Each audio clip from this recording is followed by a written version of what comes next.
My name is Amrita, and today I'll be presenting our findings of the charged tapes experiment that was conducted as part of Lab 1 for Physics 2212. This lab focused on exploring the fundamental interactions between electrically charged objects, which was specifically done through two pieces of adhesive tape. So through this experiment, we apply core physics principles to better understand electric forces and how they counteract gravity.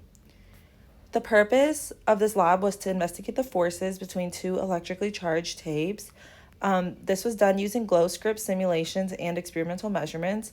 We estimate the charge on each tape and calculate the corresponding number of electrons that have been lost or gained. This experiment helps to reinforce fundamental physics concepts while providing hands-on practicing in models and analysis with the real-life experiment. So the lab relied on two main principles to explain the behavior of the charged tapes. This was Coulomb's law, which governs the electric forces between two charged objects. It predicts that the force is proportional to the product of the charges and inversely proportional to the square of their separation. It also looks at Newton's second law in gravitational force, where the downward pull of gravity is balanced by the upward electric force, which allows the tape to quote-unquote float. These principles form the theoretical foundation for analyzing the interactions we observe in this experiment. In this experiment, the system consists of two charged tapes. Tape B is the floating side, while tape A is stationary and interacts with the surroundings, including the air and nearby objects like our hands or an iPhone case. The initial conditions for our experiment were as follows. So the tape mass was 2 times 10 to the negative 4th kilograms. The dimensions of each tape, with the length and width both being 0.02 meters and 0.2 meters. The distance between the tapes was 0.038 meters, and these parameters were what we used to help us set up the simulation and calculate forces accurately. So we used GlowScript to model the forces acting on the tapes and simulate their interactions.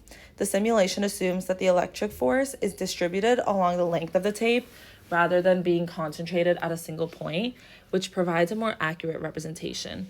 So by adjusting this model, we can confirm that equilibrium occurs when the upward electric force matches the downward gravitational force. This coding approach helped us to visually verify the result and refine our theoretical predictions. So from our experiment and simulation, we derived the following key results. Each tape carrier had a net charge of approximately 2.05 times 10 to the negative 8th coulomb. This corresponds to about 1.28 times 10 to the 11th electrons missing from each tape. The calculated magnitude of the electric force acting on the floating tape is 1.696 times 10 to the negative 5th newtons, while the gravitational force is 1.96 times 10 to the negative 4th newton. These findings align well with the theoretical expectations and support the idea that the electric force can balance gravity under these conditions.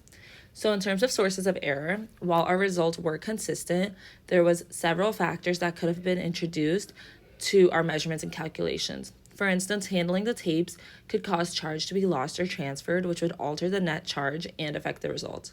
The mass of the tape was estimated, which could have been introduced to inaccuracies in calculating the gravitational force.